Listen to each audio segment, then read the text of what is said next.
السلام علیکم دوستو، جب میں صبح اٹھا تو اسکول کے لیے لیٹ ہو گیا تھا تو دیکھا تو بھائی صاحب باہر آئے ہوئے ہیں۔ لیٹ کافی ہو گئے تھے۔ میں بھائی سے پوچھا کیوں کھڑے ہو گیا تھا؟ آپ کے انتظار میں کھڑے ہیں، جب آپ کا ولاگ مکمل ہوگا تو چلیں گے۔ میں نے کہا چلتے ہیں پھر۔ سکے کھڑا ہی ہوا تھا کہ بھائی صابر آ گیا۔ میں نے کہا خیریت سے آئے ہو؟ کہتا کام ہے بیٹھو، آؤ چلتے ہیں۔ میں بھائی صابر کے ساتھ بیٹھ گیا اور بھائی صابر نے سپیڈ میں موٹر سائیکل چلایا۔ میں نے کہا اللہ خیر کرو بھائی، سلو چلاؤ موٹر سائیکل۔ جب وہاں پر پہنچے تو بھائی صابر میرے کو سنوکر پر لے کر کھڑا ہو گیا۔ کہتا 2 منٹ رکو، میں بھی آیا۔ میں 2 منٹ تک انتظار کرتا رہا۔ دیکھا کہ کلاس کا بچہ آیا ہوا تھا۔ میں نے کہا پوچھا خیریت سے آیا ہوا ہوں؟ کہتا مجھے ہی چھوڑ کر آنا ہے آپ لوگوں نے۔ فائنلی سارے کام ختم ہو گئے، میں ہاسپٹل کے لیے تیار ہو گیا۔ ہاسپٹل پہنچا تو جاتے ہی مجھے ایک کام مل گیا۔ میں اپنے کام کو کرنے کے لیے دودھ میں نے اٹھایا اور اپنی آپی کے گھر دینے کے لیے چلا گیا۔ وہاں سے دیکھا کہ دوسرا دودھ والا بھی آ گیا ہے۔ میں نے کہا یہ کتنا دودھ لینا ہے؟ کہتا 5 کلو لینا ہے۔ میں نے کہا بھائی آپ نے کٹوری تو 1 کلو کی دی ہے۔ وہ بھی کہتا بھائی 5 کلو اس میں نہیں آئے گا۔ تو خیر سارے کام ہونے کے بعد میں جب جانے لگا تو بھائی علی نے اپنا آئی فون دیا۔ کہتا یہ موبائل مارکیٹ جا کر اس کا پروڈکٹ ڈلوا دینا۔ میں نے موبائل لے لیا اور جیب میں ڈال لیا۔ میں نے کہا ٹھیک ہے، شام کو موبائل لے لینا۔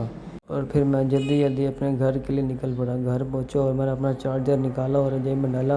گھر سے موبائل مارکیٹ کے لیے نکل پڑا۔ موبائل مارکیٹ پہنچا تو دیکھا کہ کوئی دکان بند تھی، کوئی اوپن تھی۔ تو دیکھتے دیکھتے مجھے ایک دکان ملی اور میں اس پر چلا گیا۔ تو میں نے بھائی سے کہا اس کا پروڈکٹ ڈال دو اور اس کا پاؤچ دکھا دو۔ تو کافی پاؤچ دیکھنے کے بعد مجھے کوئی بھی پاؤچ پسند نہیں آیا۔ بھائی پروڈکٹ لگانے میں بزی ہو گئے۔ تو بھائی نے پروڈکٹ اتارا اور اتنی مضبوطی سے پروڈکٹ چپکا ہوا تھا کہ پروڈکٹ کا کچرا ہو گیا، لیکن پروڈکٹ نہیں اترا۔ پھر تنگ آ کر شاپ والا بھیا بھی بولا آپ نے آج سے کتنے سال پہلے پروڈکٹ لگوایا تھا؟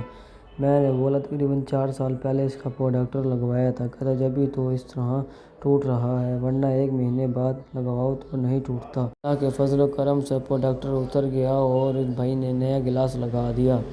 لگوانے کے بعد ماموں بولا لنگر کھانے چلے جاؤ۔ لنگر کھانے جا کر دیکھا کہ کاشی بھائی لیٹے ہوئے تھے باہر۔ میں نے کہا کیا ہوا؟ کہتا گرمی لگ رہی ہے اور نیند بھی آ رہی ہے۔ میں نے کہا اندر آ کر سو جاؤ۔ میں نے پوچھا ملک سرور کدھر ہے؟ کہتا اندر بیٹھا ہوا ہے، آپ بھی چلے جاؤ۔ اور ہم اندر گئے اور چاچو ملک سرور سے سلام لیا اور دوسرے انکل بھی بیٹھے تھے، ان سے بھی جا کر سلام لیا۔ میں باورچی خانے میں گیا، جا کر دیکھا کہ دیگ پہلے ہی سے بنی ہوئی تھی۔ میں نے پوچھا یہ دیگ کس لیے بن رہی ہے؟ کہتے آج افطاری کروا رہے ہیں، آپ لوگوں کو بھی اس لیے بلوایا تاکہ آپ لوگ کام کروا دو۔ سر سلیم بھی آگے نعت وغیرہ پڑھتے رہے اور میں نے دیکھا کہ چاچو شاہد نہیں آیا۔ میں چاچو شاہد کو دیکھنے کے لیے گھر پر چلا گیا تو چاچو شاہد کافی دنوں سے ناراض بھی تھے۔ میں نے پوچھا ناراضگی کب دور ہوگی؟ تو جا کر دیکھا کہ چاچو شاہد گھر کے باہر ہی کھڑے تھے، کال پر لگ رہے تھے۔ میں نے کہا آؤ چلیں، افطاری کا ٹائم ہو رہا ہے۔ کہتا نہیں میں نہیں یار، آپ چلے جاؤ اور آپ خوش رہو۔ ہم سے ناراضگی کس چیز کی؟ جن سے ناراض ہو آپ ان سے رہیں، ہم سے ناراض کیوں رہے ہو؟